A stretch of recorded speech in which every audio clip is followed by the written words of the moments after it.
السلام علیکم ورحمۃ اللہ وبرکاتہ۔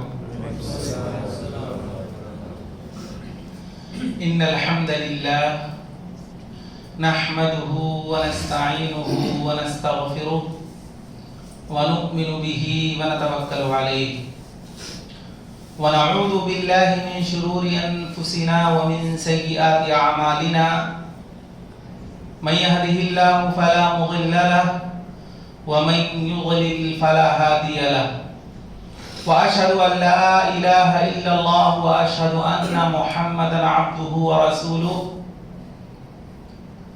يا ايها الذين امنوا اتقوا الله حق تقاته ولا تموتن الا وانتم مسلمون يا ايها الناس اتقوا ربكم الذي خلقكم من نفس واحده وخلق منها زوجها وبث منهما رجالا كثيرا ونساء واتقوا الله الذي تساءلون به والأرحام إن الله كان عليكم رقيبا يا أيها الذين آمنوا اتقوا الله وقولوا قولا سديدا يصلح لكم أعمالكم ويغفر لكم ذنوبكم ومن يطع الله ورسوله فقد فاز فوزا عظيما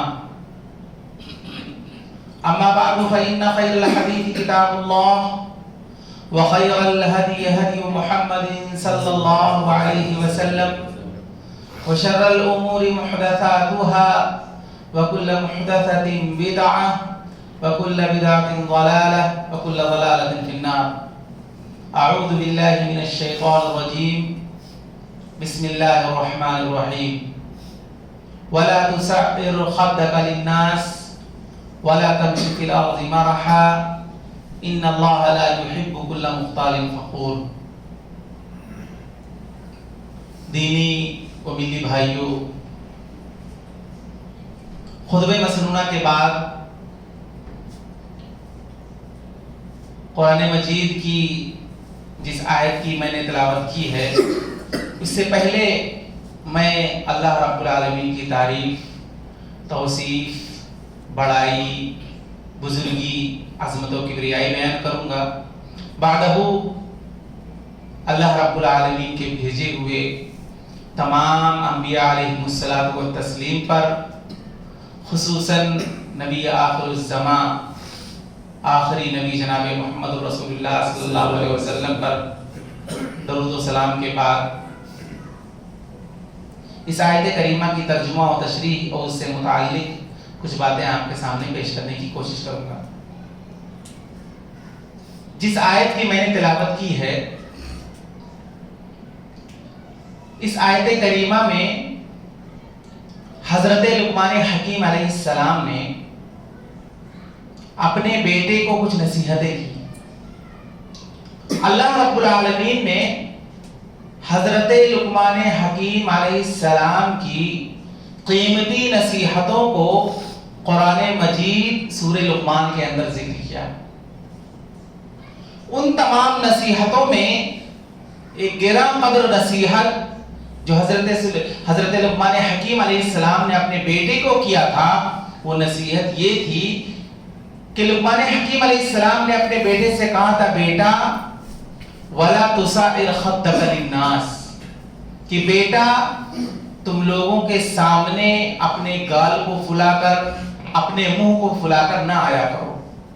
وَلَا تَمْشِ فِي الْأَرْضِ مَرَحًا، اور زمین میں اترا کر نہ چلو۔ إِنَّ اللَّهَ لَا يُحِبُّ كُلَّ مُخْتَالٍ فَخُورٍ، اس لیے کہ اللہ رب العالمین اترا کر چلنے والے کو، تکبر کرنے والے کو، غرور کرنے والے کو پسند نہیں کرتا ہے۔ اب محترم بھائیوں، ہم یہ دیکھیں گے کہ غرور، تکبر، یا جسے ہم گھمنڈ جانتے ہیں، کیا ہے اس کا مطلب؟ تکبر اور غرور، اس کا مطلب یہ ہے کہ خود کو بڑا سمجھنا، اپنے آپ کو بہت بڑا سمجھنا، اور اتنا ہی اپنے آپ کو بڑا سمجھنا جتنا ہی دوسرے کو چھوٹا سمجھنا، کہ میرے بھائی، میرے رشتہ دار، میرے دوست، احباب، یہ سب مجھ سے چھوٹے ہیں، میں ان سے بڑا ہوں. یہ سوچ، یہ ذہن، یہ مزاج، یہ تکبر کہلاتا ہے. اور یہ مزاج جس انسان کے اندر پایا جائے ایسا انسان متکبر اور گھمنڈی کہلاتا ہے. تکبر یہ اللہ کی صفت ہے. کبریائی اگر زیب دیتی ہے تو یہ اللہ رب العالمین کو زیب دیتی ہے. کبریائی اگر کسی کے شایان شان ہے تو وہ اللہ رب العالمین کے شایان شان ہے. اللہ رب العالمین نے کہا وَلَهُ الْكِبْرِيَاءُ فِي السَّمَاوَاتِ وَالْأَرْضِ کہ آسمان اور زمین میں حقیقی بڑائی اگر کسی کے لیے سزاوار ہے تو وہ اللہ رب العالمین ہے. وَهُوَ الْعَزِيزُ الْحَكِيمُ اور اللہ رب العالمین ہی غالب حکمت والا ہے. اور مخلوق کے لیے یہ ایک بہت بڑا عیب ہے. مخلوق کے لیے یہ ایک بہت بڑی کمزوری ہے. مخلوق کے لیے یہ ایک بہت بڑا دھبا ہے کہ ایک انسان دوسرے انسان سے یہ کہتا پھرے انا خیر منہ، میں اس سے اچھا ہوں، انا خیر منہ، میں اس سے بہتر ہوں. یہ ایک انسان کا ایک دوسرے انسان کے لیے کہنا یہ ایک بہت بڑی عیب ہے. عیب کی بات ہے کہ وہ دوسرے سے اپنے آپ کو اچھا کہہ رہا ہے. یہاں تک کہ آپ دیکھیں اللہ کے نبی صلی اللہ علیہ وسلم بیان فرماتے ہیں، اللہ رب العالمین فرماتا ہے، یعنی گویا حدیث قدسی ہے. اللہ کے نبی صلی اللہ علیہ وسلم فرماتے ہیں کہ اللہ رب العالمین فرماتا ہے الکبریاء ردائی کہ کبریائی اور بڑائی یہ میری چادر ہے. والعظمت ازاری اور عظمت یہ میرا ازار ہے. اللہ نے کہا فمن نازعنی واحدا منہما عذبتہ. تو اے لوگوں سنو، اگر ان دونوں چیزوں میں سے مخلوق میں سے کوئی بھی شخص مجھ سے چھیننے کی کوشش کرے گا، اللہ نے کہا عذبتہ، ایسے شخص کو میں سخت سزا دوں گا. اور ایک روایت کے اندر ہے کہ القیتہ فی جہنم، ایسے شخص کو میں جہنم کے اندر داخل کروں گا. یہ کبریائی بڑائی یہ اللہ کے لیے ہے. مخلوق اس صفت کو نہیں لے سکتا ہے، اور مخلوق اگر اس صفت کو اپنانے کی کوشش کرے گا تو اللہ رب العالمین کے ہاں اس کے لیے سخت وعید ہے. اللہ نے کیا کہا؟ اللہ نے قرآن مجید میں کہا انہ لا یحب المستکبرین، جو اپنے دل میں تکبر کو پالتا ہو، جس کے مزاج میں تعالی ہو، جس کے مزاج میں غرور ہو، جو اپنے آپ کو بہت بڑا سمجھتا ہے، اللہ کی نگاہ میں ایسا شخص ناپسندیدہ ہے. اللہ کی نگاہ میں ایسا شخص کبھی پیارا نہیں ہو سکتا. اللہ کی نگاہ میں ایسا شخص کبھی اللہ کا محبوب بندہ نہیں بنے گا. یہاں تک کہ اللہ رب العالمین نے ایک دوسرے مقام پر کہا کذالک یطبع اللہ علی کل قلب متکبر جبار. اللہ رب العالمین نے اس آیت کریمہ میں فرعون کی جانب اشارہ کیا، اور فرعون کا حوالہ دیتے ہوئے اللہ رب العالمین نے کہا کہ موسیٰ علیہ السلام کی جب قیمتی نصیحتیں فرعون کے پاس آئیں تو فرعون کے دل پر وہ نصیحتیں اثر کر نہ پائی. وجہ کیا تھی؟ وجہ صرف یہ تھی کہ وہ فرعون جو ہے وہ متکبر شخص تھا، وہ غرور کرتا تھا، اپنے آپ کو انا ربکم الاعلی ہونے کا دعویٰ کرتا تھا. اللہ نے اس کے دل پر مہر مار دیا. اللہ نے کہا کذالک یطبع اللہ علی کل قلب متکبر جبار، کہ اللہ رب العالمین اس بندے کے دل پہ مہر مار دیتا ہے جس آدمی کے سینے کے اندر اس کے دل میں تکبر ہوتا ہے.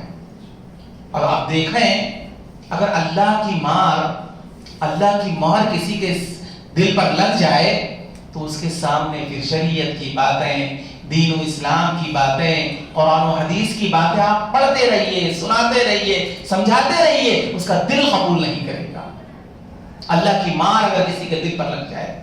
اور متکبر شخص کے لیے قرآن مجید کے اندر آیت ہے کہ اللہ اس آدمی کے دل پر مہر مار دیتا ہے.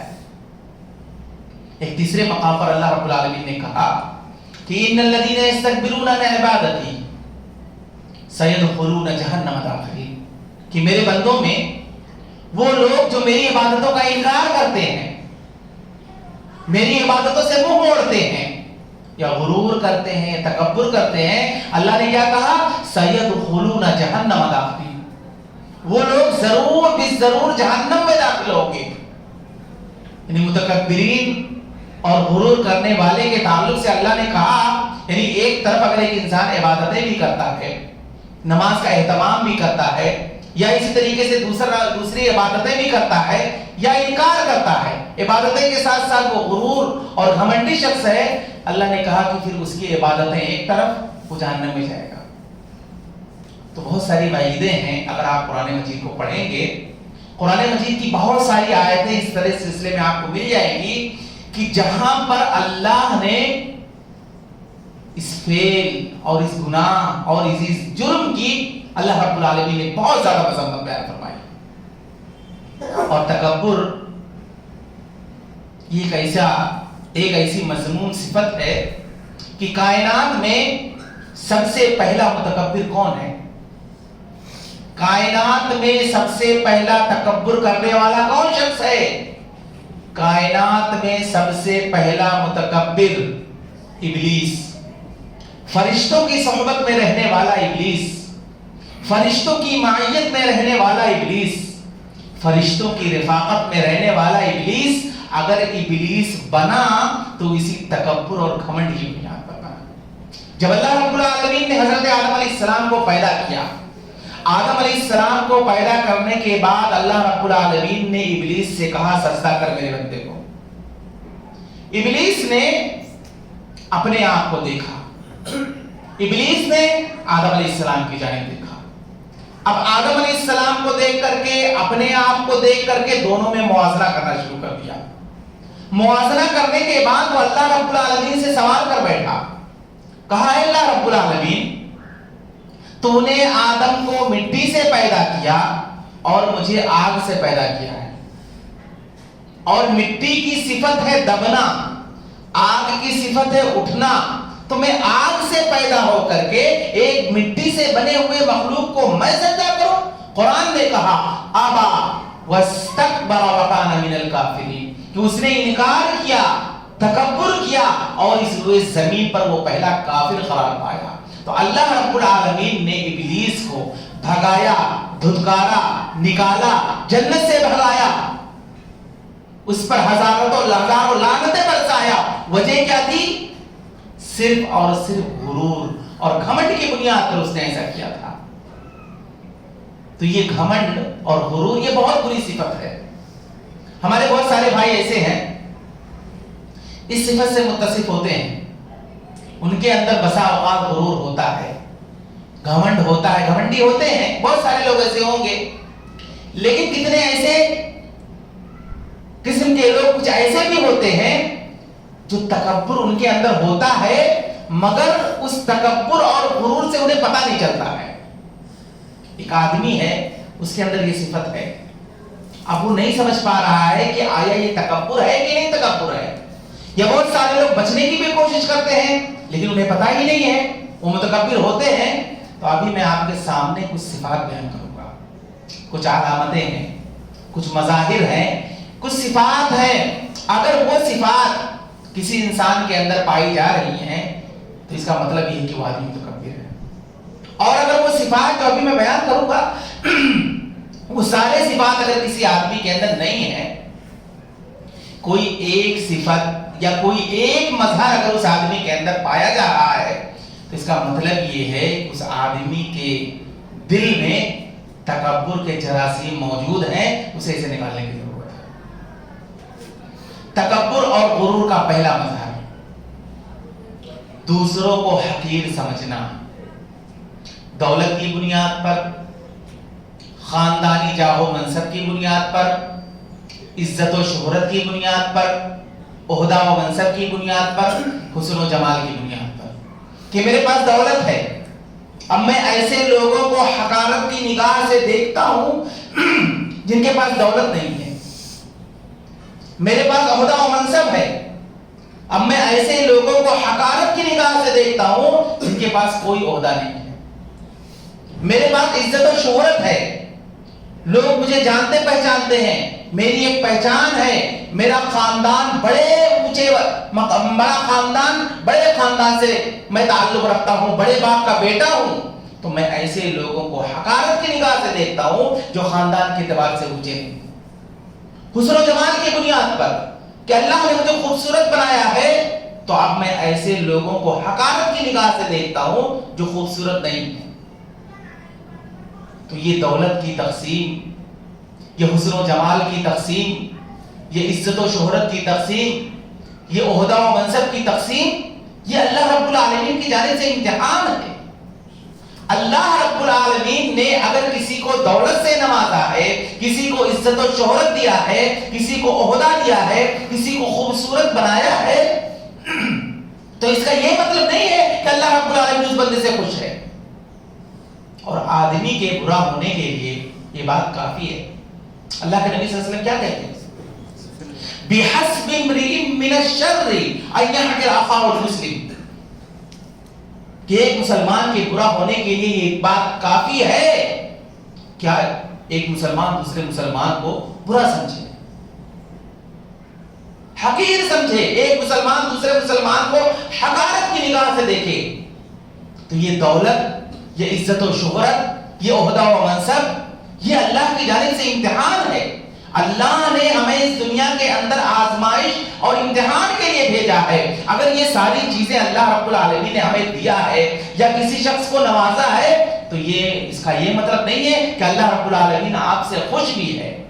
اور اگر اللہ نے دولت سے، عزت سے، شہرت سے، عہدہ سے، حسن و جمال سے، ان تمام چیزوں سے اللہ رب العالمین نے اگر کسی کو محروم کر دیا ہے تو اس کا یہ مطلب نہیں ہے کہ اللہ رب العالمین اس بندے سے ناراض ہے۔ یہ دولت بھی امتحان ہے، یہ دولت سے محرومی بھی امتحان ہے، یہ عہدہ و منصب بھی امتحان ہے، یہ عہدہ و منصب سے محرومی بھی امتحان ہے، یہ حسن و جمال بھی امتحان ہے، یہ حسن و جمال سے محرومی بھی امتحان ہے۔ ہر آدمی اس دنیا کے اندر امتحان اور آزمانے کے لیے بھیجا ہے۔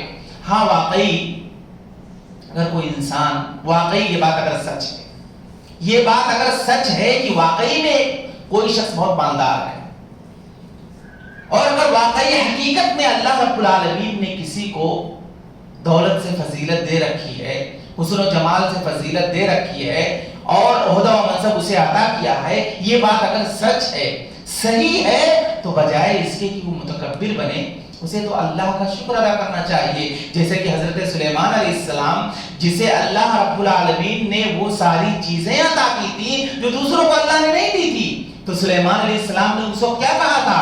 کہا الحمدللہ الذی فضلنا علی کثیر من عبادہ المؤمنین، کہ تمام تعریف اس اللہ رب العالمین کے لیے ہے جس نے مجھے تمام لوگوں پر فضیلت دی۔ تو یہ ہونا چاہیے کہ اگر اللہ نے آپ کو کچھ دیا ہے اور یہ بات سچ ہے اور یہ حقیقت ہے، تو بجائے اس کے کہ آپ متکبر بنے، آپ کو اللہ رب العالمین کا شکر گزار بندہ بننا چاہیے۔ تو یہ ہو گئی غرور کی پہلی صفت۔ تکبر اور غرور کی دوسری صفت، حق بات کا انکار کر دینا۔ دلائل آ چکے ہیں، ثبوت مل چکا ہے، حق واضح ہو چکا ہے، حق آ جانے کے بعد آدمی انکار کر دے۔ حق آنے کے بعد، دلائل آنے کے بعد دلائل کا انکار کرنے والا، حق بات کا انکار کرنے والا متکبر شخص ہوتا ہے۔ اللہ کے نبی صلی اللہ علیہ وسلم نے ایک مرتبہ کہا لا يدخل الجنة من كان في قلبه مثقال ذرة من خردل من کبر، کہ ایسا آدمی جنت میں داخل نہیں ہوگا جس آدمی کے سینے کے اندر رائی کے دانے کے برابر بھی کبر ہو۔ ایک شخص نے اللہ کے نبی صلی اللہ علیہ وسلم سے سوال کیا، اے اللہ کے نبی صلی اللہ علیہ وسلم، ان الرجل يحب ان يكون ثوبه حسنا ونعله حسنا، کہ ایک آدمی کی تمنا یہ ہوتی ہے، ایک آدمی کی خواہش یہ ہوتی ہے کہ اس کے کپڑے خوبصورت ہوں، اس کے جوتے اور چپل اچھے ہوں، وہ خوبصورت لباس کو پہننا پسند کرتا ہے، خوبصورت جوتے اور چپل کو پہننا پسند کرتا ہے، تو کیا یہ بھی تکبر ہے؟ اللہ کے نبی صلی اللہ علیہ وسلم نے کہا نہیں، ان اللہ جمیل یحب الجمال، اللہ رب العالمین خوبصورت ہے اور اپنے بندوں میں وہ خوبصورتی کو پسند کرتا ہے کہ اس کا بندہ خوبصورت لباس پہنے، اس کا بندہ اچھا کپڑا پہنے، اس کے بندے کے جوتے اور چپل اچھے خوبصورت ہوں۔ اللہ اس بات کو پسند کرتا ہے۔ تکبر کا مطلب یہ ہے کہ الکبر بطر الحق وغمط الناس۔ تکبر کا مطلب یہ ہے کہ آدمی حق بات کا انکار کر دے اور لوگوں کو حقیر سمجھے، یہ تکبر ہے۔ اور حق بات کا انکار کر دینا یہ آدھا تکبر ہے۔ اللہ کے نبی صلی اللہ علیہ وسلم کے سامنے ایک شخص بیٹھا ہوا تھا، ایک مجلس تھی، اللہ کے نبی صلی اللہ علیہ وسلم بیٹھے ہوئے تھے، سب کھانا کھا رہے تھے۔ اب ایک شخص اللہ کے نبی صلی اللہ علیہ وسلم کے سامنے بیٹھا ہوا ہے اور بائیں ہاتھ سے کھانا کھانے لگا۔ اللہ کے نبی صلی اللہ علیہ وسلم نے اسے سمجھایا، اللہ کے بندے کھانا دائیں ہاتھ سے کھانا چاہیے اور تم بائیں ہاتھ سے کھا رہے ہو۔ اب وہ اللہ کے نبی صلی اللہ علیہ وسلم کو کیا جواب دے رہا ہے؟ کہہ رہا لا استطیع، کہ میں دائیں ہاتھ سے کھانا کھانے کی طاقت نہیں رکھتا، میرے اندر استطاعت نہیں ہے کہ میں دائیں ہاتھ سے کھا سکتا۔ جھوٹ بول رہا تھا۔ اللہ کے نبی صلی اللہ علیہ وسلم نے دیکھا کہ آپ اسے نصیحت کر رہے ہیں، آپ اسے سمجھا رہے ہیں کہ کھانا دائیں ہاتھ سے کھانا چاہیے، اور طاقت رکھنے کے باوجود کہہ رہا ہے کہ میں نہیں کھا سکتا۔ اللہ کے نبی صلی اللہ علیہ وسلم نے اس سے کہا، دیکھا آپ صلی اللہ علیہ وسلم کی جان بوجھ کر ایسا کر رہا ہے، اللہ کے نبی صلی اللہ علیہ وسلم نے کہا لستطاع، تو طاقت بھی نہ رکھ۔ روایت کے اندر آتا ہے، راوی حدیث بیان کرتے ہیں کہ نبی کریم صلی اللہ علیہ وسلم کی شان میں گستاخی کا نتیجہ یہ ہوا کہ جب تک وہ زندہ تھا پوری زندگی وہ دائیں ہاتھ سے کھانا نہیں کھا سکتا تھا۔ اللہ نے اس کے دائیں ہاتھ کو خراب کر دیا تھا۔ اس نے نبی کریم صلی اللہ علیہ وسلم کے سامنے جھوٹ بولا اور اس جھوٹ بولنے کے نتیجے میں اللہ نے اس کے دائیں ہاتھ کو خراب کر دیا، پوری زندگی نہیں اٹھا سکتا تھا اپنے ہاتھ کو۔ یہ نبی کریم صلی اللہ علیہ وسلم کے شان کو گستاخی کا نتیجہ۔ آپ اسے سمجھا رہے ہیں، آپ اسے نصیحت کر رہے ہیں، لیکن اس کے باوجود اس طرح کی باتیں کر رہا ہے، تو یہ تکبر کی نشانی ہے، غرور کی علامت ہے کہ ایک آدمی کے سامنے حق واضح کیا جائے، قرآن و حدیث کی باتیں اس کے سامنے رکھی جائے، دلائل رکھی جائے، لیکن وہ تکبر کی وجہ سے وہ انکار کر دیتا ہے، تکبر کی وجہ سے اس بات کو نہیں مانتا ہے، جبکہ وہ سچ جان، کبھی کبھار ایسا بھی ہوتا ہے کہ وہ سچ جانتا بھی ہے اس چیز کو، تو یہ غرور اور گھمنڈ کی علامت ہے۔ تیسری علامت، غرور اور گھمنڈ کا تیسرا مظہر، بڑی بڑی باتیں کرنا۔ ایک آدمی اپنی حیثیت سے زیادہ، اپنی اوقات سے زیادہ، وہ ساری چیزیں اس کے پاس نہیں ہوتی ہیں، لیکن لوگوں کے سامنے اس طرح کی بہت بڑی بڑی باتیں لوگ کرتے ہیں۔ اس طرح سے بڑی بڑی باتیں کرنا یہ بھی غرور اور گھمنڈ کی علامت ہے۔ کفار مکہ کا معاملہ بھی یہی تھا کہ کفار مکہ اللہ کے نبی صلی اللہ علیہ وسلم کے سامنے بھی اس طرح کی باتیں کرتے تھے۔ اللہ کے نبی صلی اللہ علیہ وسلم جب تبلیغ کرتے تھے، دعوت دیتے تھے، لوگوں کو اسلام کی طرف بلاتے تھے، تو کفار مکہ کیا کہتے تھے؟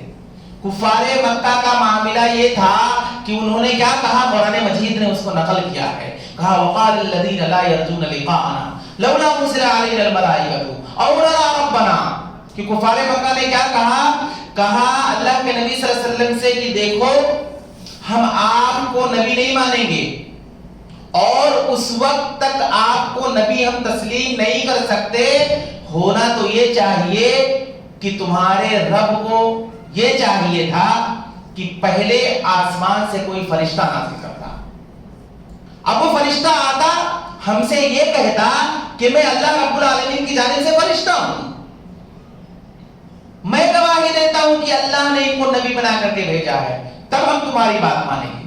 اور کیا کہا، او نرى ربنا، یا تو تمہارے رب کو چاہیے تھا کہ وہ خود آسمان سے اتر کر آتا اور ہم سے کہتا کہ میں اللہ ہوں، میں نے انہیں نبی بنا کر کے بھیجا ہے، تب ہم تمہاری بات مانیں گے۔ قرآن نے کہا لقد استكبروا في انفسهم وعتوا عتوا كبيرا، اس طرح کی باتیں کرنے والے اور ان کے نفس میں جو باتیں پنپ رہی ہیں اور تعبیرات کی شکل میں جو یہ ظاہر کر رہے ہیں آپ کے سامنے، اس طرح کی جو گفتگو کر رہے ہیں، یہ صرف اور صرف غرور اور گھمنڈ کی بنیاد پر ایسا کہہ رہے ہیں۔ اور اللہ نے کہا وَعَتَوْا عُتُوًّا كَبِيرًا، اور ان لوگوں نے بہت بڑی شرکسی اور بہت بڑی نافرمانی کی ہے۔ تو اس طرح کی باتیں کرنا یہ غرور اور گھمنڈ کی علامت ہے۔ چوتھی علامت، غرور اور گھمنڈ کا چوتھا مظہر، انسان جو چلتا ہے، اس کی جو چال چلن ہے، چلنے کا جو انداز ہے، اس سے ایک انسان کے متواضع ہونے کا پتہ چلتا ہے، اور انسان جو چلتا ہے یہ اس سے اس کے غرور کا پتہ چلتا ہے۔ آپ دیکھیے قرآن مجید سورہ فرقان کو اگر آپ پڑھیں گے تو تقریباً سورہ فرقان کے اندر اللہ رب العالمین نے 1.5 صفحہ پر اللہ رب العالمین نے اپنے بندوں کی تعریفیں کی ہے، اور اللہ نے انہیں اپنا بندہ کہا ہے، جبکہ اللہ کے سارے بندے ہیں، سب کے سب اللہ کے بندے ہیں، لیکن اللہ رب العالمین نے کچھ لوگوں کو کہا ہے جو اس صفت سے متصف ہیں، ان کی تعریفیں اللہ نے کی ہے، اور اللہ نے انہیں کہا یہ میرے بندے ہیں، رحمان کے بندے ہیں۔ اللہ نے کہا عباد الرحمن، رحمان کے بندے یہ ہیں، رحمان کے بندے وہ ہیں، میرے بندے وہ ہیں، اللہ کے خاص بندے وہ ہیں۔ کون لوگ؟ اللہ نے جب ایک طرف سے تعریفیں ان کی شروع کی اور ان کی خوبیوں کا جب اللہ رب العالمین نے تذکرہ کیا تو ان میں سے سب سے پہلی خوبی اللہ نے ان لوگوں کا تذکرہ کیا، ان لوگوں کا ذکر کیا اور انہیں اپنا بندہ کہا۔ کیا کہا؟ عباد الرحمن الذین یمشون علی الارض ہونا، کہ رحمان کے بندے وہ ہیں، میرے بندے وہ ہیں جو زمین میں جب چلتے ہیں تو نرم چال چلتے ہیں، اکڑ کر نہیں چلتے ہیں، اترا کر نہیں چلتے ہیں، نگاہیں نیچی کر کے چلتے ہیں۔ اللہ نے کہا ایسے لوگ رحمان کے بندے ہیں، اللہ کے بندے ہیں۔ اور پھر اللہ رب العالمین نے قرآن کریم کے اندر دوسرے مقام پر ایسے لوگوں کی مذمت بیان فرمائی ہے، خاص طور سے ان لوگوں کے تعلق سے اللہ نے ان کا تذکرہ کیا ہے جو زمین میں چلتے ہیں۔ عموماً ہوتا یہ ہے کہ ایک آدمی اگر مہنگے سے مہنگی گاڑی خرید لیا، مہنگے سے مہنگا لباس خرید لیا، اس کے پاس پیسہ بہت ہے، کئی ہزار کا کپڑا، کئی سوٹ خرید لیا، اب وہ پہنتا ہے اس چیز کو اور پھر لوگوں کے سامنے اس کو ظاہر کرنے کے لیے، لوگوں کو دکھانے کے لیے جب وہ چلتا ہے تو اس کے چال کے اندر جو تبدیلی آتی ہے اور وہ سمجھتا ہے کہ میں بہت بڑا ہوں اور میرے پاس بہت کچھ ہے، یہ ایک انسان کی فطرت کے اندر جب یہ چیز آتی ہے، اللہ نے ایسے لوگوں کی مذمت فرمائی کس انداز میں؟ کہا وَلَا تَمْشِ فِي الْأَرْضِ مَرَحًا، اے سینہ تان کر چلنے والے زمین میں اترا کر نہ چلو، اِنَّكَ لَن تَخْرِقَ الْأَرْضَ وَلَن تَبْلُغَ الْجِبَالَ طُولًا، کہ تمہارا اس سینہ تان کر چلنے کی وجہ سے نہ تم زمین کے سینے کو چاک کر سکتے ہو، نہ تم پہاڑ کی بلندی تک پہنچ سکتے ہو، تو تمہارا سینہ تان کر چلنے کا کوئی فائدہ نہیں ہے۔ اللہ نے مذمت بیان فرمائی ہے۔ تو چال چلن یہ انسان کے متواضع ہونے کی دلیل ہے، اور یہی چال چلن انسان کے متکبر ہونے کی دلیل ہے۔ اسی طرح سے پانچویں علامت، تکبر اور گھمنڈ کا پانچواں مظہر، لوگوں سے مسکرا کر نہ ملنا۔ ہوتا یہ ہے کہ ہمارے بہت سارے بھائی ایسے ہوتے ہیں جو ایک دوسرے کو جانتے ہیں، پہچانتے ہیں، ایک مسجد میں آ کر کے نماز پڑھتے ہیں 5 وقت کی، ایک محلے میں ایک ساتھ رہتے ہیں، سب کچھ پتا ہے، لیکن اتفاق سے کبھی کسی دوسرے مقامات پر راستوں میں چلتے پھرتے کہیں ایک دوسرے سے ملاقات ہوتی ہے، سامنے سے مسلمان بھائی جو ہمارے محلے میں رہتا ہے وہ آ رہا ہے، ادھر سے ہم جا رہے ہیں، دیکھ رہے ہیں کہ ہم وہ جو شخص سامنے سے آ رہا ہے وہ ہم کو دیکھ بھی رہا ہے، لیکن اس کو دیکھ کر اگنور کر دیتے ہیں، اس کو دیکھ کر یا تو چہرہ پھیر لیں گے، یا تو اس کو دیکھ کر کے اپنے چہرے کو جھکا لیں گے، یا اس طرح سے ایسا لگتا ہے کہ اس کو دیکھے ہی نہیں، اور سامنے والا بھی اس چیز کو سمجھ رہا ہے۔ تو یہ دوسروں کو دیکھ کر کے مسکرانا، نہ مسکرانا، اور اس کو دیکھ کر کے چہرہ پھیر لینا، یہ غرور کی علامت ہے۔ اللہ کے نبی صلی اللہ علیہ وسلم نے کہا لا تحقرن من المعروف شیئا ولو ان تلقى اخاك بوجه طليق، کہ تم کسی نیکی کو حقیر مت سمجھو، کسی نیکی کو حقیر مت سمجھو، اگرچہ وہ نیکی تمہارے اپنے مسلمان بھائی سے ملاقات کرتے وقت مسکرا کر کے نیکی کیوں نہ ہو۔ یعنی اگر ایک آدمی اپنے کسی مسلمان بھائی کو جسے وہ جانتا ہے، پہچانتا ہے، اور کہیں اسے دیکھتا ہے، کسی راستے میں ملاقات ہوتی ہے اور اسے دیکھ کر وہ مسکراتا بھی نہیں ہے، اس کا مطلب یہ ہے کہ اس آدمی کے اندر تکبر ہے، متواضع انسان ہو ہی نہیں سکتا ہے۔ تو لوگوں کو دیکھ کر نہ مسکرانا اپنے چہرے کو تبدیل کر لینا، اپنا چہرہ بنا لینا یا اپنے چہرے کو پھیر لینا، یہ غرور اور گھمنڈ کی علامت ہے، اس سے ہمیں بچنا چاہیے۔ مسکرانے میں کیا جاتا ہے؟ ایک آدمی دوسرے کو دیکھ کر کے مسکرا دے، اس کو نیکی ملے گی، اس کو ثواب ملے گا، صدقے کا ثواب ملے گا۔ اسی طرح سے چھٹی علامت، غرور اور گھمنڈ کا چھٹا مظہر ایک آدمی کی تمنا ہوتی ہے۔ بہت سارے لوگ ایسے ہوتے ہیں، ان کی خواہش یہ ہوتی ہے، خاص طور سے جب وہ کسی کمپنی یا اسی طریقے سے بہت بڑے بزنس مین یا اس طرح سے جو بھی ہو، ان کو ان کے پاس اگر اللہ نے دیا، ان کے پاس بہت کچھ ہے، ان کے ماتحتی میں کام کرنے والے لوگوں کو وہ یہ چاہتے ہیں کہ جب میں اپنی آفس میں آؤں یا میں اپنے کمپنی میں انٹری دوں تو لوگ مجھے عزت دینے کے لیے کھڑے ہو جائیں۔ کام کرنے والے لوگ بیٹھے ہوئے ہیں، اپنے کام میں مشغول ہیں، اب سیٹ صاحب آ رہے ہیں، لوگ ان کو عزت دینے کے لیے کھڑے ہو جائیں۔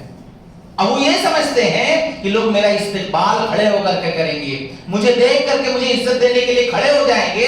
اللہ کے نبی صلی اللہ علیہ وسلم فرماتے ہیں، من سرہ ان یتمثل له الناس قیاما فلیتبوأ مقعدہ من النار، کہ اے لوگوں سنو، تم میں سے جو شخص یہ چاہتا ہو، تم میں سے جو شخص یہ پسند کرتا ہو، تم میں سے جس شخص کو یہ بات اچھی لگتی ہو کہ لوگ اس کے لیے قیام کریں، اس کے لیے کھڑے ہو جایا کرے، اس آدمی کو چاہیے کہ اپنا ٹھکانہ جہنم میں بنا لے، اس لیے کہ قیام یہ اللہ کا حق ہے۔ نماز میں ہم قیام کرتے ہیں، کس کے لیے کرتے ہیں؟ اللہ رب العالمین کے لیے قیام کرتے ہیں۔ تو کسی کے لیے کھڑے ہونا، کسی کے لیے قیام کرنا یہ اللہ کا حق ہے۔ اللہ کا حق اگر آپ کسی مخلوق کو دیں گے، اللہ رب العالمین اس بات کو برداشت نہیں کرے گا۔ اللہ رب العالمین نے کہا کہ ایسے لوگ جو یہ چاہتے ہیں کہ انہیں جھک کر سلام کیا جائے، ان کے سامنے کھڑے ہو جایا جائے اور وہ اس عمل سے خوش ہوتے ہیں کہ سامنے والا مجھے دیکھ کر کھڑا ہو رہا ہے، مجھے عزت دے رہا ہے، اگر اس عمل سے وہ خوش ہو رہے ہیں، ایسے شخص کو جہنم کی خوشخبری دے دو۔ اسی طرح سے غرور اور گھمنڈ کا ساتواں مظہر اور آخری مظہر اسبال ازار، آدمی کا پیجامہ، پینٹ، لنگی یہ ٹخنے کے نیچے ہو۔ آدمی کپڑا پہن رہا ہے، لنگی پہن رہا ہے، جینس پہن رہا ہے، پینٹ پہن رہا ہے، پیجامہ پہن رہا ہے، جو بھی پہن رہا ہے وہ گھسیٹ کر چل رہا ہے، لٹکا کر چل رہا ہے۔ اللہ کے نبی صلی اللہ علیہ وسلم فرماتے ہیں، ثلاثۃ لا یکلمہم اللہ یوم القیامہ ولا یزکیہم ولا ینظر الیہم ولہم عذاب علیم فقالوا خابوا وخسروا من هم یا رسول اللہ قال المنان المنفق سلعته بحلف الكاذب المسبل ازارہ، کہ اللہ کے نبی صلی اللہ علیہ وسلم نے کہا تین قسم کے لوگ ایسے ہوں گے میری امت میں جن سے اللہ رب العالمین نہ کلام کرے گا، نہ ان سے بات کرے گا، نہ ان کو ان کی طرف نظر رحمت سے دیکھے گا، اور اس کے باوجود انہیں دردناک عذاب دے گا۔ صحابہ کرام پریشان ہو گئے، اے اللہ کے نبی صلی اللہ علیہ وسلم، یہ کون ہے بدنصیب شخص جس نے اللہ رب العالمین پر ایمان رکھا، آپ کو اللہ کا نبی اور اس کا رسول مان رہا ہے، اس کے باوجود اللہ رب العالمین اس بندے سے کلام نہیں کرے گا، اس بندے کی طرف نظر رحمت سے نہیں دیکھے گا، اسے جہنم میں داخل کرے گا۔ اللہ کے نبی صلی اللہ علیہ وسلم نے کہا ہاں میری امت میں تین قسم کے لوگ ایسے ہوں گے، اس میں ایک کا تذکرہ میں کروں گا جو میرے موضوع سے متعلق ہے۔ اللہ کے نبی صلی اللہ علیہ وسلم فرماتے ہیں المسبل ازارہ، جو اپنا پیجامہ، پینٹ، لنگی ٹکنے سے نیچے لٹکا کر کے چلتا ہے۔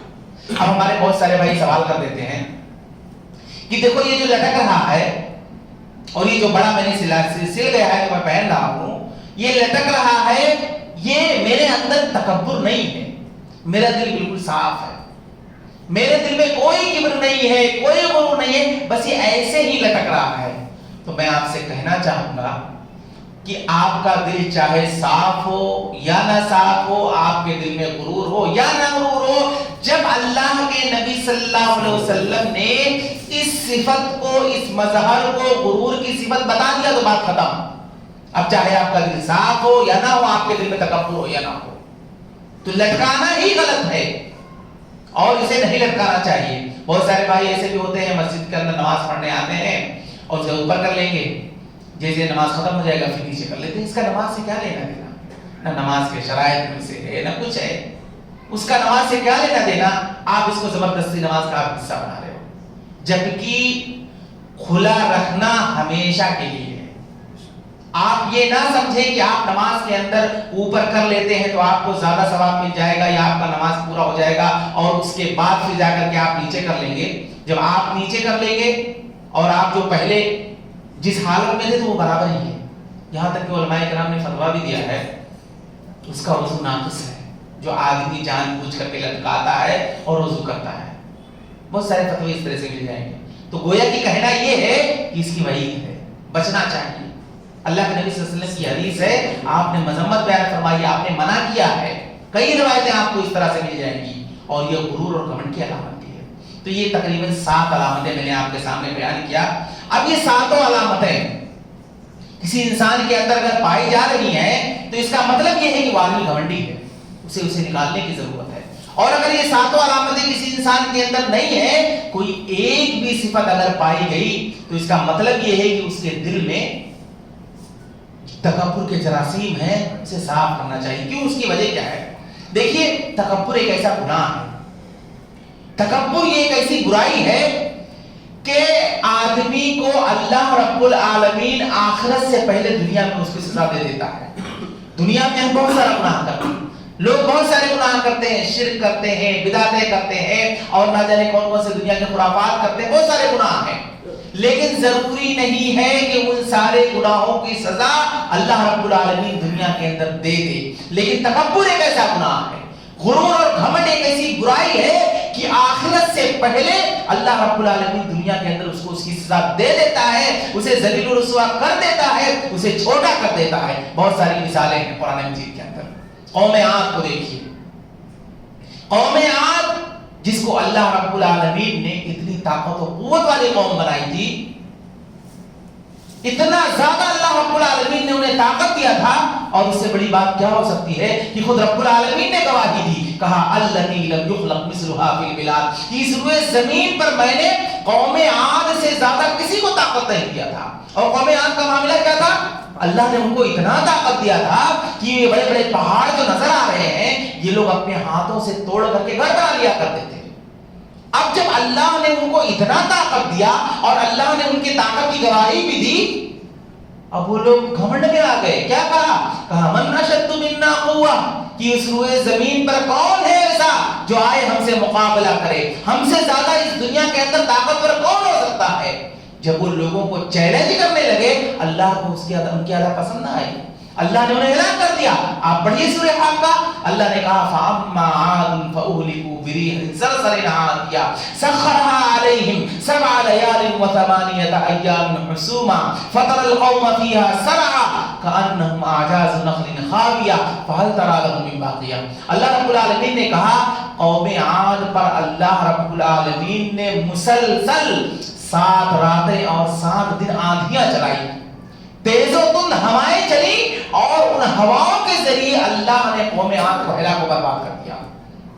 اللہ نے کہا کأنہم اعجاز نخل خاویہ، قوم عاد کی حالت اس طرح سے ہو گئی تھی کہ گویا کہ جس طرح سے کھجور کے جو لمبے درخت ہوتے ہیں جب زمین پر گر جاتے ہیں ان کا کوئی پرسان حال نہیں ہوتا ہے، نہ ان کے اندر کوئی طاقت و قوت ہوتی ہے، بالکل وہی حالت اللہ نے قوم عاد کی کر دی تھی۔ اللہ نے کہا فَهَلْ تَرَى لَهُم مِّن بَاقِيَةٍ، اللہ نے کہا تم دیکھو گے کسی بھی ایک کو اللہ نے باقی نہیں چھوڑا۔ وجہ ہلاکت کی تکبر، انہوں نے گھمنڈ کیا، اپنی طاقت پر گھمنڈ کیا، اللہ نے انہیں ہلاک و برباد کر دیا۔ فرعون کو دیکھیے، فرعون جو اس روئے زمین پر بڑا ہی ظالم و جابر بادشاہ گزرا، اور وہ خود بنو اسرائیل کے سامنے کیا کہتا تھا؟ ان سے کہتا تھا انا ربکم الاعلی، میں ہی تمہارا رب ہوں، ما لکم من الہ غیری، میرے علاوہ اس دنیا کے اندر تمہارا کوئی رب نہیں ہے، عبادت میری کرو، میں اللہ ہوں، سب کچھ کھلا کھلا اس طرح سے کرتا تھا۔ لیکن کیا نتیجہ ہوا؟ نتیجہ یہ ہوا کہ غرور اور گھمنڈ کی بنیاد پر وہ اپنے آپ کو رب ہونے کا دعویٰ کرتا تھا۔ ایک دن ایسا آیا کہ ایک طرف بنو اسرائیل کی جماعت موجود ہے جن پر وہ ظلم و تشدد کی آگ برساتا تھا، جنہیں مارتا تھا، ایک طرف موجود ہے، اور دوسری طرف فرعون ہے۔ اب فرعون جب اس کی ہلاکت کا وقت آیا سمندر میں ہے، ڈوب رہا ہے، مر رہا ہے، غرق ہو رہا ہے، اور جب اللہ کی طرف سے سزا آئی، عذاب آیا، اب وہ کیا کہہ رہا ہے کہہ رہا ہے آمنت انہ لا الہ الا الذی آمنت بہ بنو اسرائیل وانا من المسلمین. قرآن نے کہا کہ وہ فرعون کہہ رہا ہے کہ میں ایمان لاتا ہوں اس رب پر جس پر بنو اسرائیل ایمان لائے اور میں مسلمان ہونا چاہتا ہوں. اللہ نے کیسے ذلیل کیا؟ ایک طرف اسی بنو اسرائیل سے کہتا تھا کہ میں اللہ ہوں میری عبادت کرو، اور عذاب کے وقت وہ بنو اسرائیل کے سامنے کہہ رہا ہے کہ میں اللہ پر ایمان لانا چاہتا ہوں. اللہ نے کیا کہا آلآن وقد عصیت من قبل وکنت من المفسدین. اب تو ایمان لانے کی باتیں کر رہا ہے جبکہ اس سے پہلے تو فسادیوں میں سے تھا. اللہ نے اس کے ایمان کو رد کر دیا، قبول نہیں کیا. صحیح بخاری کی روایت ہے کہ جبریل علیہ السلام مٹی اٹھا کر کے اس کے منہ میں ٹھوسنے لگے تھے کہ کہیں ایسا نہ ہو کہ اللہ کو کہیں ترس نہ آ جائے اور اللہ رب العالمین اس کی مغفرت نہ کر دے. اللہ نے کیسے ذلیل کیا فرعون کو؟ تو یہ تکبر اور گھمنڈ اور غرور یہ بہت بڑی برائی ہے، اور اللہ رب العالمین آخرت سے پہلے دنیا کے اندر اس کی سزا دے دیتا ہے. دنیا کے اندر بہت سارے بادشاہ ہیں، آپ دیکھیے، آپ تاریخ پڑھیے، فرعون کا واقعہ، قارون کا واقعہ، شداد کا واقعہ. کتنے ایسے لوگ ہیں جن کو اپنے طاقت پر ناز تھا، اپنے مال و دولت پر ناز تھا. جب ان لوگوں نے غرور اور گھمنڈ کیا، اللہ نے علاقوں کو برباد کر دیا اور اس کی سزا آخرت سے پہلے دنیا کے اندر دے دیا. اس لیے ہمیں چاہیے کہ اگر ہمارے اندر بھی اگر یہ چیز ہے، ہم اپنے اس جسم کو زمین میں دفن کرنے سے پہلے ہمیں اپنی انا کو دفن کر دینا چاہیے. اس لیے کہ جو یہ انا ہے یہ انسان کو ایک نہ ایک دن اس کو ذلیل و رسوائی سے دوچار کر دے گا. اس لیے اپنی انا کو ہم پہلے دفن کر دیں. نبی کریم صلی اللہ علیہ وسلم کو دیکھیے، آپ صلی اللہ علیہ وسلم کا کو پہلے بارے میں آپ سوچئے کہ آپ کا مقام کتنا بڑا ہے، آپ کتنے بڑے ہیں، اللہ نے آپ کا کتنا اونچا مقام رکھا ہے. پہلے آپ یہ سوچئے. اس کے بعد دیکھیے کہ کیا تکبر اور گھمنڈ کے نام کی کوئی چیز تھی؟ کچھ بھی نہیں. اللہ کے نبی صلی اللہ علیہ وسلم کا مقام، آپ اتنے بڑے ہیں، اتنا کچھ ملنے کے باوجود راوی حدیث کہتے ہیں، انس بن مالک کہتے ہیں کہ اللہ کے نبی صلی اللہ علیہ وسلم کا معاملہ یہ تھا کہ وہ جب راستے میں چلتے تھے تو چھوٹے چھوٹے بچے جو کھیلتے تھے نا، اللہ کے نبی صلی اللہ علیہ وسلم آگے بڑھ کر کے ان کو سلام کیا کرتے تھے. یہ اللہ کے نبی صلی اللہ علیہ وسلم کا معاملہ تھا. آپ کے اخلاق کو دیکھیے، آپ اتنے بڑے ہیں، آپ کا اتنا اونچا مقام ہے، چھوٹے چھوٹے بچوں کو آگے بڑھ کر کے سلام کرتے ہیں. یہاں تک کہ روایت کے اندر آتا ہے، اللہ کے نبی صلی اللہ علیہ وسلم کے بارے میں انس فرماتے ہیں، کہتے ہیں کانت الامۃ من اماء المدینہ لتاخذ بید رسول اللہ صلی اللہ علیہ وسلم فتنطلق به حيث شاءت. کہ مدینہ کی لونڈیوں میں سے ایک لونڈی آتی جس کو اس کے مالک نے ستایا ہوا ہوتا، اس کے مالک نے اس کو پریشان کیے رہتے تھے، وہ آتی اللہ کے نبی صلی اللہ علیہ وسلم کے آستین کو پکڑتی، جہاں چاہتی لے جاتی، نبی کریم صلی اللہ علیہ وسلم سے اپنی شکایتیں بیان کرتی. اللہ کے نبی صلی اللہ علیہ وسلم اس کی شکایتوں کو سنتے تھے، جو باتیں وہ کہنی تھی اللہ کے نبی صلی اللہ علیہ وسلم اس کو سنتے تھے، اس کے بعد پھر اس کا حل فرماتے تھے. لیکن اللہ کے نبی صلی اللہ علیہ وسلم نے کبھی اسے منع نہیں کیا کہ ڈائریکٹ ہمارے پاس مت آیا کرو. آج دنیا والوں نے کیا معیار بنا رکھا ہے؟ آج دنیا والوں نے ایک ایسا معیار بنا رکھا ہے کہ آدمی بڑا وہی ہے یا اسی آدمی کو لوگ بڑا مانتے ہیں جس سے لوگ ڈائریکٹ نہ مل سکیں، ڈائریکٹ جس سے کسی کی ملاقات نہ ہو سکے، وہ بہت بڑا آدمی. اس لیے ہمیشہ دوسروں کے نظروں میں آپ بڑے بنیں، اپنے آپ کو ہمیشہ چھوٹا بننے کی کوشش کریں. جب آپ اپنی نظر میں چھوٹا بنیں گے اور یہ چاہیں گے کہ آپ دوسروں کے نظر میں خود بڑے بنیں تو آپ کی عزت رہے گی. اگر آپ اپنے آپ کو ہی بڑا بننا شروع کر دیں گے، آپ کی کوئی عزت نہیں رہے گی. تو نبی کریم صلی اللہ علیہ وسلم کا معاملہ بھی یہی تھا. آپ صلی اللہ علیہ وسلم کے تعلق سے آپ دیکھ رہے ہیں، آپ صلی اللہ علیہ وسلم کے معاملات ایک تو ایک الگ موضوع ہے کہ آپ صلی اللہ علیہ وسلم کا معاملات غیروں کے ساتھ کیسا تھا، اپنوں کے ساتھ کیسا تھا، پڑوسیوں کے ساتھ کیسا تھا، آپ کے گھر والوں کے ساتھ کیسے معاملات تھے. یہ ساری چیزیں جاننے، پڑھنے اور سننے کی ضرورت ہے. اللہ کے نبی صلی اللہ علیہ وسلم اتنا کچھ ملنے کے باوجود آپ صلی اللہ علیہ وسلم فرماتے ہیں ان اللہ تبارک و تعالی اوحی الیہ، کہ اللہ کے نبی صلی اللہ علیہ وسلم فرماتے ہیں کہ اللہ رب العالمین نے میری جانب وحی کی ہے. ان اللہ تبارک و تعالی اوحی الیہ ان تواضعوا، کہ اللہ کے نبی صلی اللہ علیہ وسلم نے کہا کہ اللہ نے میری جانب وحی کی ہے کہ اے اللہ کے بندو تم تواضع اختیار کرو، ایسی تواضع اختیار کرو حتی لا یفخر احد علی احد، کہ سماج کے اندر کوئی ایسا شخص باقی ہی نہ رہے جو کسی دوسرے شخص پر فخر کرے. ولا یبغی احد علی احد، اور سماج کے اندر کوئی ایسا شخص باقی ہی نہ رہے جو غرور اور گھمنڈ کی بنیاد پر کسی پر ظلم کرے. یہ اللہ کے نبی صلی اللہ علیہ وسلم نے کہا، اللہ نے میرے لیے مجھے وحی نازل کر کے اللہ نے مجھے بتایا ہے. تو یہ تکبر، غرور اور گھمنڈ یہ ایسی بری صفت ہے، اس سے ہمیں بچنا چاہیے. آپ دیکھیے نبی صلی اللہ علیہ وسلم کے دور سے پہلے لوگوں کو بھی دیکھ لیجئے، خود نبی کریم صلی اللہ علیہ وسلم کے دور کو دیکھیے، صحابہ کرام کے دور کو دیکھیے، تابعین کے دور، تبع تابعین، اسی طریقے سے جو بھی ادوار گزرے ہیں آپ پڑھ ڈالیے پوری تاریخ کو. جن جن لوگوں نے اپنے اخلاق کو اچھا رکھا، جو لوگ تواضع والی زندگی گزارے اور اسی طریقے سے تکبر اور غرور سے اپنے آپ کو بچایا، اللہ نے ان کے اللہ رب العالمین نے اسی طریقے سے ان کے مقام کو بڑھایا. اور جن جن لوگوں نے تکبر کیا اپنے آپ کو، اللہ رب العالمین نے ان کو اس دور میں ان کو سزا سنا دی. آپ دیکھیے موجودہ دور کی بات ایک مثال میں دیتا ہوں، چاہے وہ پہلے کے دور میں کوئی ہو یا بعد کے دور میں، جن جن لوگوں نے تواضع اختیار کیا اور نبی صلی اللہ علیہ وسلم کے اخلاق کو اپنایا، اللہ نے ان کو عزت دیا. علامہ ابن باز رحمۃ اللہ علیہ کو دیکھیے، کچھ لوگ سمجھتے ہیں سعودی عرب کے مفتی، سعودی عرب کے مفتی نہیں، وہ عالم اسلام کے مفتی تھے اپنے دور میں. اللہ نے ان کو کتنی عزت دی. اس دور میں جب فتوے کی ضرورت پڑتی تھی، آج ان کا انتقال ہو گیا کئی سال ہو کر کے، پہلے جب فتووں کی ضرورت پڑتی تھی لوگ ان سے جا کر کے رجوع کرتے تھے. جہاں سے لوگ عمرہ وغیرہ کرنے جاتے تھے ان سے خصوصی ملاقات کرتے تھے، فتوے وہ ماحول کے حساب سے فتوا کرتے تھے. اللہ نے ان کو کتنا عزت دیا. آج بھی لوگ ضرورت پڑتی ہے، ہم لوگوں کو بھی ان کی کتابیں پڑھتے ہیں، دیکھتے ہیں کیا ہے، کیا مسئلہ ہے، وہ ساری چیزیں. اللہ نے ان کا کتنا مقام بلند کیا. ان کی زندگی کے بارے میں آتا ہے نا کہ بہت بڑے مہمان نواز تھے، بہت بڑے مہمان نواز تھے. ان کے تعلق سے آتا ہے کہ وہ ناشتہ ہو، ظہرانہ ہو، عشائیہ ہو، باقاعدہ ان لوگوں کو کھانا بہت کھلاتے تھے. ان کے گھروں میں لوگوں کا ہجوم ہوتا تھا، لوگ آتے تھے کھانا کھا کر کے جاتے تھے. ایک مرتبہ سعودی عرب کے بادشاہ کے گھرانوں نے کچھ اعتراض کیا، کہا مفتی صاحب ایسا ہے آپ کے یہاں مختلف قسم کے لوگ کھانا کھانے کے لیے آتے ہیں، بادشاہ کے گھرانے والے لوگ بھی رہتے ہیں، ان کو بھی ضرورت پڑتی ہے آپ سے، عام آدمی بھی آتے ہیں، آپ سب کو ایک ساتھ بٹھا کر کھلانے لگتے ہیں. تو آپ ایسا کریے، 2 دسترخوان لگائیے، ایک دسترخوان پہ بڑے لوگ بیٹھے اور ایک دسترخوان پر عام لوگ بیٹھے.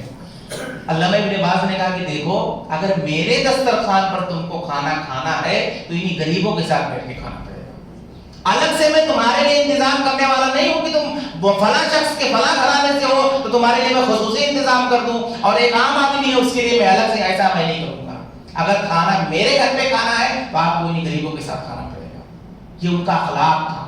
نبی کریم صلی اللہ علیہ وسلم کے اخلاق کو انہوں نے اپنایا اور ان کے وہ متواضع شخص تھے.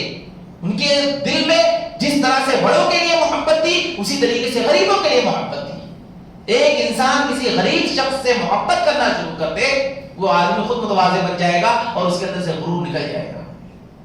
اس لیے غرور، گھمنڈ، برائی یہ بہت بری صفت ہے.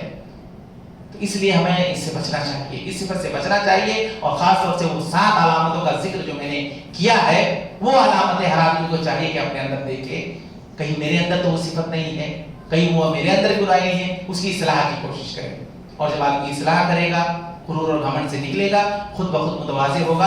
اور متواضع شخص، بااخلاق شخص یہ اللہ رب العالمین کو پسند ہے. اس لیے کہ اخلاق ایک ایسی دولت ہے کہ اللہ کے نبی صلی اللہ علیہ وسلم نے کیا کہا تھا، انما بعثت لاتمم مکارم الاخلاق، کہ پچھلے انبیاء کو اللہ رب العالمین نے جس تعلیمات کو عام کرنے کے لیے بھیجا تھا اسی کو مکمل کرنے کے لیے میں بھیجا گیا. اور وہ کیا ہے؟ اخلاق. تو یہ بہت بڑی ضرورت ہے، اس سے ہمیں اپنانا چاہیے. اور غرور اور گھمنڈ یہ بری چیزیں، اس سے بچنا چاہیے. اللہ رب العالمین سے دعا ہے کہ اللہ رب العالمین تمام کو نیک بنائے، صالح بنائے اور غرور گھمنڈ جیسے برے فعل سے بچائے.